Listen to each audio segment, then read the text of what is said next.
Hi guys, நான் வந்து Chinese noodle வந்து உங்களுக்கு செஞ்சு காட்டுறேன். கொஞ்சம் ஸ்பெஷல் மெத்தட் தான். ஸோ இது வந்து கொஞ்சம் ஹார்டான நூடுல். ஸோ நாங்கள் 5 to 10 minutes குக் பண்ணணும். இதில் இந்த இன்க்ரீடியன்ஸும் வந்திருக்குது, உள்ளுக்குள்ளே போடுற இந்த மசாலா ஃப்ளேவரை வந்திருக்கு. ஸோ ஃபஸ்ட்டுக்கு 2 pack நூடுல்ஸ் ஆட் பண்ணேன். இது வந்து 3 பேர் நல்ல ஃபில்லிங்காக சாப்பிடலாம். ஸோ 2 pack தான் நான் ஆட் பண்ணுறேன். இது வந்து 5 to 10 minutes குக் பண்ணணும். ஸோ ஃபஸ்ட்டுக்கு அதை குக் பண்ணுறதுக்கு போட்டுட்டு நான் இங்கே வெஜிடபிளை ரெடி பண்ணுறேன். இதுக்குள்ளே போடுறதுக்கு yellow பேப்பர் உண்டு, ஆரஞ்சு பேப்பர் உண்டு எடுத்துருக்கு. நல்லா சாப் பண்ணி எடுக்கணும். என்னென்னு சொன்னால் இன்க்ரீடியன்ஸ் கூட சேர்த்தா நாங்கள் வந்து நூடுல்ஸ் இன்னும் டேஸ்ட் ஆகிருக்கும். ஸோ yellow பேப்பர் ஆரஞ்சு பேப்பரை நான் வந்து ஃபஸ்ட்டுக்கு போட்டு ஒரு ஹாஃப் ஃப்ரைலேயே எடுத்துடணும். ஃபுல்லாக குக் ஆகணும்னு சொல்லி இல்லை. ஸோ அந்த கடிப்பட்டால் தான் அதோட டேஸ்ட்டாக இருக்கும். அடுத்து வந்து ஹாஃப் ஒனியனை சாப் பண்ணி எடுக்கிறேன். லீக்ஸையும் நல்ல சின்ன சின்ன பீஸாக சாப் பண்ணி எடுத்து இதுவும் ஹாஃப் பாயிலாக தான் இருக்கணும். ஸோ லாஸ்ட்டில் தான் இதுவும் போட வேண்டி வரும். அடுத்து கேரட்டை வந்து நீங்கள் இப்படி கட் பண்ணி பாருங்கள், ஒரு ஹோட்டலில் சாப்பிட்ட ஃபீல் வரும். இது கொஞ்சம் ஸ்டைலாகவும் இருக்கும், ஈஸி இது வெட்டுறது. இப்படி ஸ்லைஸ் ஆக்கிட்டு திருப்பி நல்லா சாப் பண்ணி எடுங்க.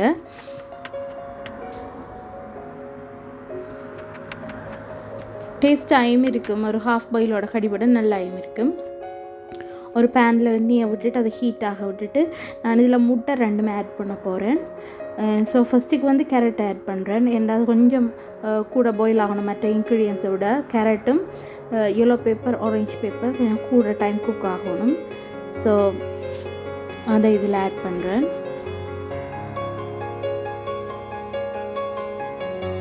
அடுத்தது நூடுல்ஸ் குக் ஆகின உடனே வந்து அதை வாஷ் பண்ணி எடுத்து வைக்கணும். பிகாஸ் இல்லாட்டி வந்து அது வந்து ஒன்றோட ஒட்டி குமிஞ்ச மாதிரி வந்துடும். ஸோ நூடுல்ஸ் நல்லா நீங்கள் கொஞ்சம் லேட்டாக சாப்பிட்றதா இருந்தால் கூடி அப்படி நீங்கள் வாஷ் பண்ணி எடுத்துகிட்டு வச்சு சாப்பிட்டீங்கன்னு சொன்னால் கொஞ்சம் நல்லா இருக்கும், டேஸ்டாகவும் இருக்கும். மற்ற அதில் இருக்க பசத்தன்மை இல்லாமல் போகிற மாதிரி ஒரு ஃபீல் இருக்கும். ஸோ வாஷ் பண்ணி எடுத்து நீங்கள் யூஸ் பண்ணுங்கள், நல்லா இருக்கும். ஸோ இதில் நான் கேரட்டை வந்து ஃபஸ்ட்டுக்கு லைட் ஃப்ரை பண்ணுறேன். அதோட yellow பேப்பர் ஆரஞ்சு பேப்பரையும் ஆட் பண்ணுறேன். ஒரு 50% குக் ஆனால் போதும். ஸோ இது ரெண்டும் நல்லா கொஞ்சம் ஃப்ரை ஆக விட்டு அடுத்தது நாங்கள் இதில் நான் இன்னொரு சின்ன ஒரு ட்ரிக்ஸ் ஒன்று உங்களுக்கு சொல்லித்தரேன். முட்டை எப்படி பாயில் பண்ணுறேன்னு சொல்லி உங்களுக்கு தரேன். அடுத்தது வந்து இதில் நான் இது ஒனியனையும் லீக்ஸையும் ஆட் பண்ணுறேன். ஆல்ரெடி கேரட் குக் பண்ணி வச்சுருக்கிறேன்னு சொன்னேன் நான் உங்களுக்கு. கேரட்டில் கோவாவை நான் ஃப்ரை பண்ணி வச்சுருக்கிறேன். ஸோ அதையும் லாஸ்ட்டில் சேர்த்தா சரி. ஸோ எல்லாமே இது ஹாஃப் பாயில் மாதிரி இருந்தால் நூடுலுக்கு நல்லா இருக்குது. நாங்கள் வளமையாக செய்கிறது வந்து நல்லா ஃப்ரை ஆக விட்டு, அப்படி இல்லாமல் ஹாஃப் பாயிலில் வந்து எடுத்து சாப்பிடுங்க, நல்லா இருக்கும். அதுதான் சத்தும் கூட. பீன்ஸையும் நான் எண்டிங்கில் சேர்த்து பீன்ஸுமே கடிப்பட்டால் நல்லா இருக்கும். ஸோ அப்படி தான் சைனீஸ் செய்கிற நூடுல்ஸ் அப்படி தான் இருக்குது, ஹாஃப் பாயிலில் தான் இருக்கும். ஸோ கோவா ஏற்கனவே குக் பண்ண கோவா இதோட ஆட் பண்ணிவிட்டு நல்லா கிளறி விடுறேன். இதில் வந்து ஏற்கனவே மசாலா அந்த பேக்கெட் வந்திருக்குன்னு உங்களுக்கு காட்டினேன். அது வந்து கொஞ்சம் ஸ்பைசிஸ் கூடின மசாலா பேக். ஸோ இதில் நான் எதுவுமே வேறு தூள் எதுவுமே ஆட் பண்ணல. இப்படி நாங்கள் இதெல்லாம் முதுக்கி விட்டுட்டு மரக்கறி எல்லாம் சைட் ஆகிட்டு நடுவே நான் முட்டை 2 ஊற்ற போகிறேன். முட்டை வந்து குக் ஆன பிறகு தான் நீங்கள் கிளறி விடணும், இல்லாட்டி வந்து அந்த வெடுக்கு வாசம் அடிக்கும். ஸோ முட்டை கொஞ்சம் குக்காக விட்டு தான் நீங்கள் வெஜிடபிளோட மிக்ஸ் பண்ணணும். இப்போ நான் குக் ஆகிறதுக்கு விட்டுருக்கிறேன். அடுத்த முட்டையை ஆட் பண்ணிவிட்டு கொஞ்சம் குக்காக விட்டுட்டு நீங்கள் மிக்ஸ் பண்ணுங்கள். நல்லா மிக்ஸ் பண்ணணும். இப்படி திட்டாக இருந்ததுன்னு சொன்னால் முட்டை அது டேஸ்ட் இருக்காது. நல்லா மிக்ஸ் பண்ணிவிட்டு வெஜிடபிளோட நல்லா மிக்ஸ் ஆனால் தான் அது நல்ல டேஸ்ட்டாக இருக்கும். நூடுல்ஸோடையும் சேர விட்டு இப்படி எல்லாத்தையும் நல்லா கிளறி விட்டுட்டு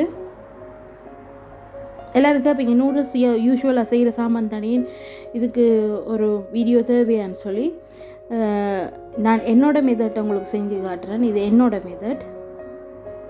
ஸோ இது வந்து ஒரு ப்ரௌன் கலரில் இருக்கும், கடும் ஸ்பைசி. எனக்கு நல்ல பிடிச்ச ஒரு நூடுல். அதில் இதுவும் நல்ல டேஸ்ட்டாக இருக்கும்.